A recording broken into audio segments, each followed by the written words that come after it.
But, of course, the trial was yet another cliffhanger episode, leading directly into my personal favorite episode of the Wanted event, Off Colors, the 3rd episode of the 5th season of Steven Universe. This episode was just excellent. If there had been music in it, it would have been an almost perfect episode of the show. Steven and Lars fall deep, deep into the hollowed-out parts of Homeworld, protected from the fall by Steven's bubble and the outer shell of Blue Diamond's palanquin. They find themselves in a huge kindergarten, pursued by hovering robonoids capable of seeking out gems and shattering them. They evade capture for a while and end up bumping into a very strange gem. I'm going to call them the twins. They appear almost like a shard fusion, but they aren't just made from body parts, and they have higher reasoning skills. And it is revealed further on in the episode that they actually emerged from the ground like that, suggesting that they were just planted too close together. But the fact of the matter is, they are not wanted or needed by Homeworld, and therefore, if they were to be found, they would be immediately shattered. They take sympathy on Lars and Steven and take them back to their group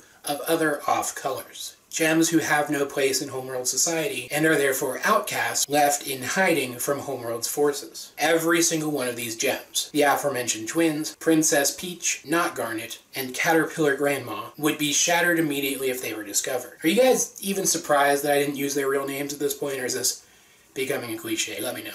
And these gems were fantastic. The majority of the rest of this episode, and a big chunk of the next one, is all interactions between Steven and Lars and these off-color gems. We learn that Caterpillar Grandma is basically a giant polyamorous relationship. A fusion made up of 6 gems who can't live without each other the same way that Ruby and Sapphire can't, but who are still open to the possibility of finding more gems to add to their person, if they are right for them. Not Garnet is a relationship like Garnet herself. 2 gems who would fuse behind the back of their superior, and when they were caught, they were replaced and had to escape into this forgotten part of Homeworld to evade their death. And Princess Peach is a defective Sapphire. Her future vision works backwards, and so she has visions not of things that are going to happen, but of things that literally just happened. Which was hilarious, and my favorite part of the episode by far. It seems that Steven and Lars are safe for the time being with these gems, but it turns out that they were followed back by the red robonoids, and so the motley little crew is left fearing for their lives. Steven learns that his shield can reflect the beams from the robonoids, and Lars learns that because he doesn't have a gem,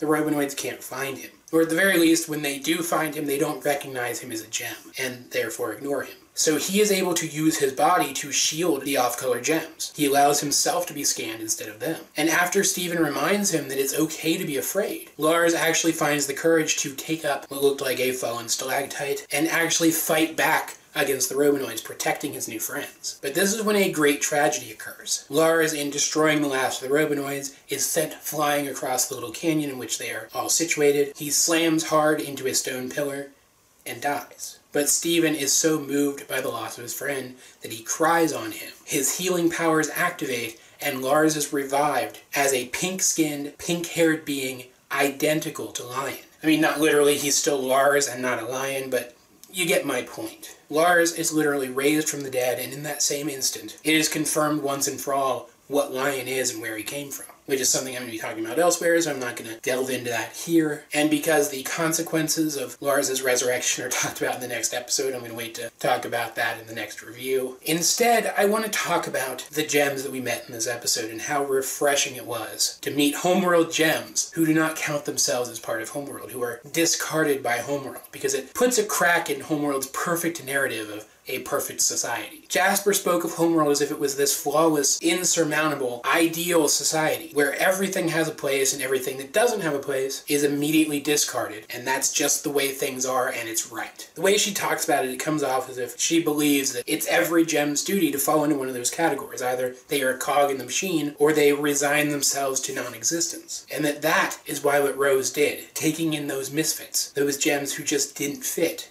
was so wrong. But she also showed a kind of fear. As she realized she was starting to become one of those misfits, she showed a kind of fear that we had never seen in her before. Not only does the existence of these off-colors prove once and for all that things aren't as clear-cut as Jasper would like to believe that they are, but it starts to explain that fear and where it comes from. It also implies that when Holly Blue called the Famethist off-color, she was making a very derogatory statement. Being off-color implies that you are a gem who just doesn't fit, which is a crime punishable by death. Not only that, but this episode brought to a head Lars's character development that began in, I would say, the new Lars, probably. I mean, we didn't really get a ton of it in that particular episode, but I think that was the catalytic force for his change as a character. We got a couple of episodes just recently about Lars trying to overcome fear and failing at it. But in this episode, with Steven's support, he is able to finally come to terms with the fact that it's okay to be afraid and derive courage from that, which is something I knew was coming, and I'm so excited that they actually did it. This episode and the next episode, they turn Lars into one of the best characters in this show.